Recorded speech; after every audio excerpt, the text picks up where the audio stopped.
What's up? I'm Drew. I want to teach you your very first guitar lesson today.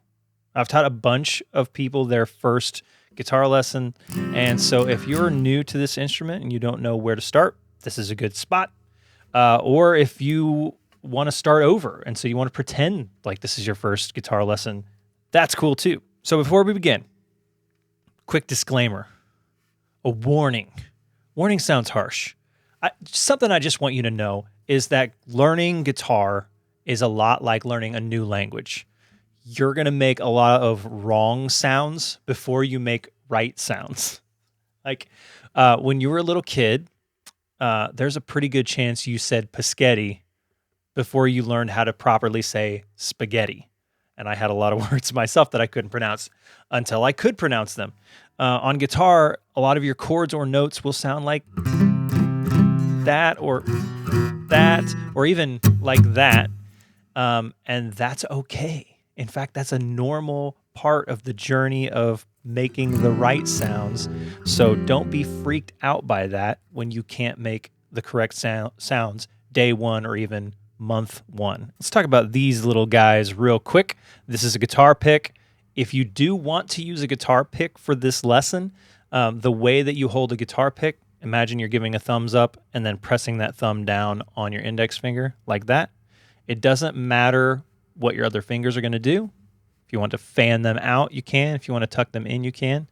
It doesn't, shouldn't say it doesn't matter. It is okay to change the position of where your pick is along the first finger. This is okay, where I have it close to the tip of my finger. This is also okay, where I have it even more past that first knuckle. The important thing is that you're pressing down with your thumb print onto the side of your index finger. Pointy end goes toward the strings. It's up to you today whether or not you want to use your pick or your thumb. We're going to begin our little guitar playing journey by playing chords. These are chords. Anytime you're playing multiple strings at once, that's a chord, and we're going to learn two of them today. A lot of times we call them chord shapes because it looks like we're putting our fingers in these different shapes in order to make the correct chord. Here's a shape, there's a shape, there's a shape. I'll put chord charts in one of these corners, and when you see them on charts, know that they're kind of oriented like this, with the strings going up and down, and the frets being these little metal lines, going side to side, even though we play the instrument like 90 degrees off of that. I don't know how that got started, but that's the way chord diagrams are written.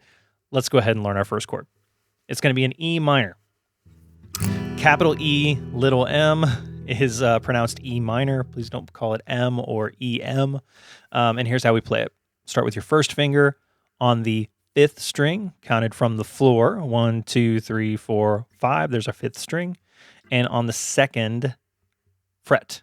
You notice that that little dot in the diagram is on the second space there. We want to be as close to the fret as we can without going over it. So right there is good. And the middle finger goes right next to it on the fourth string, second fret. If you play it right, kind of sounds sad. And that is an E minor.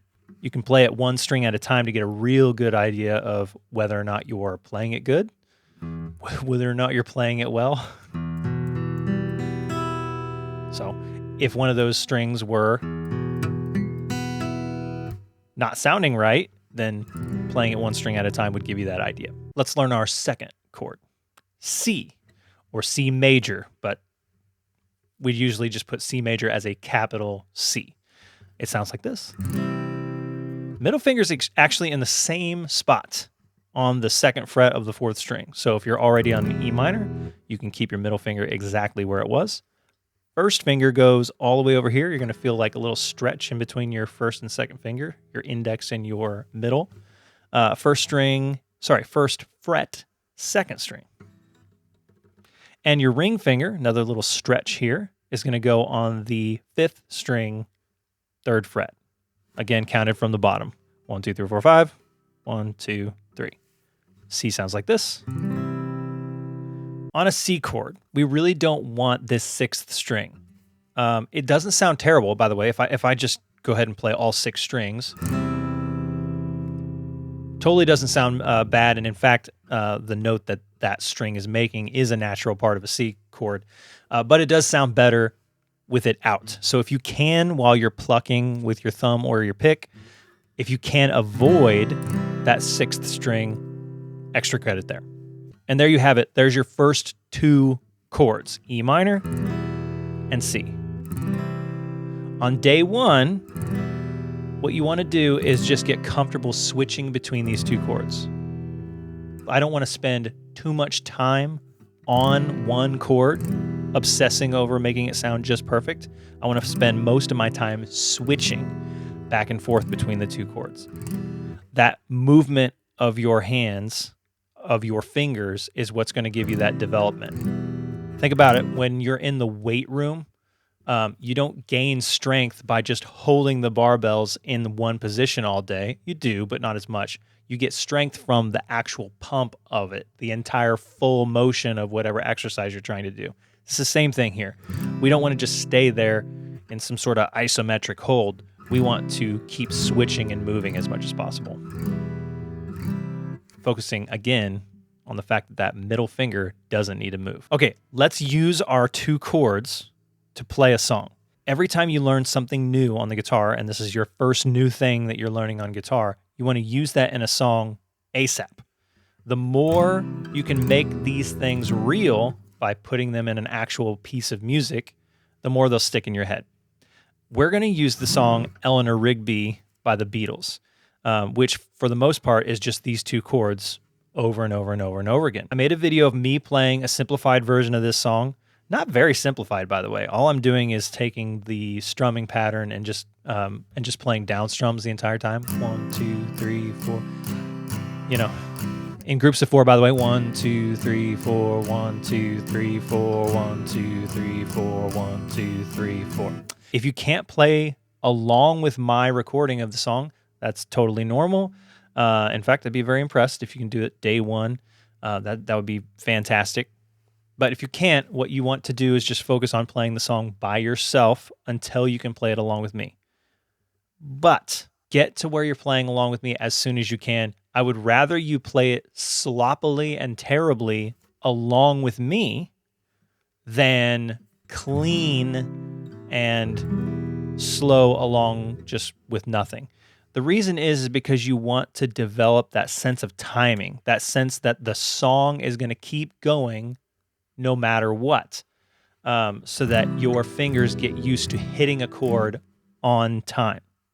Going back to the language analogy, if you learn a language, you want to, as soon as possible, start having real conversations with real people, and guitar is no different. You want to start playing real songs along with real people, or in this case, a recording of a real person.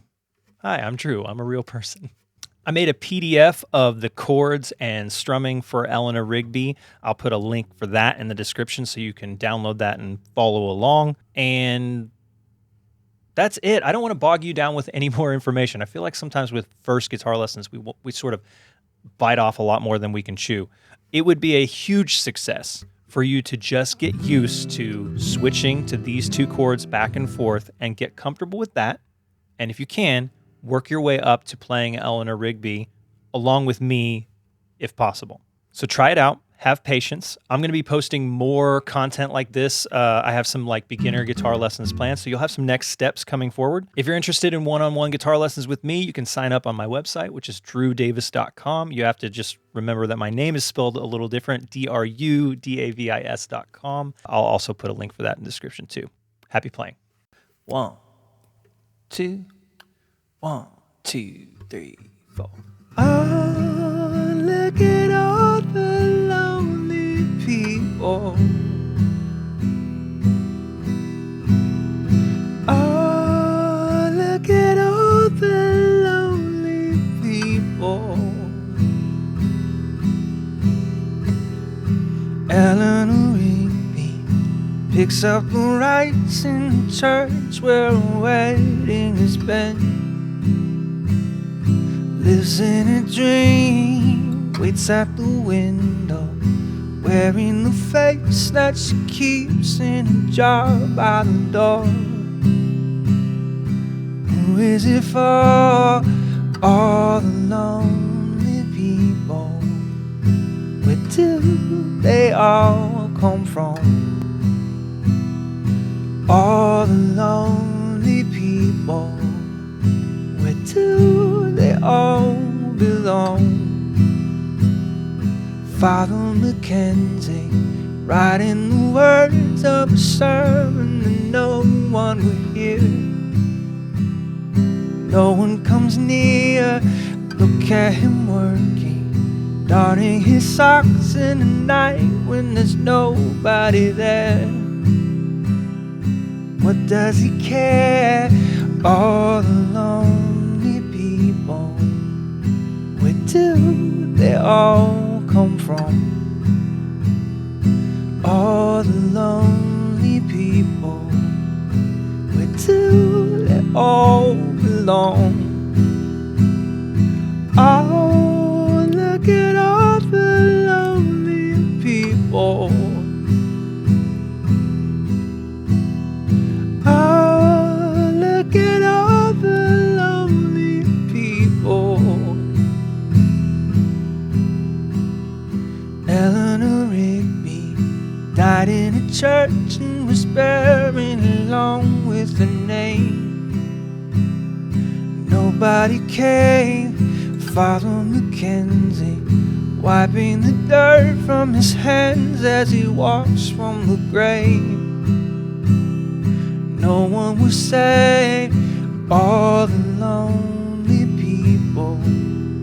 Where do they all come from? All the lonely people. Where do they all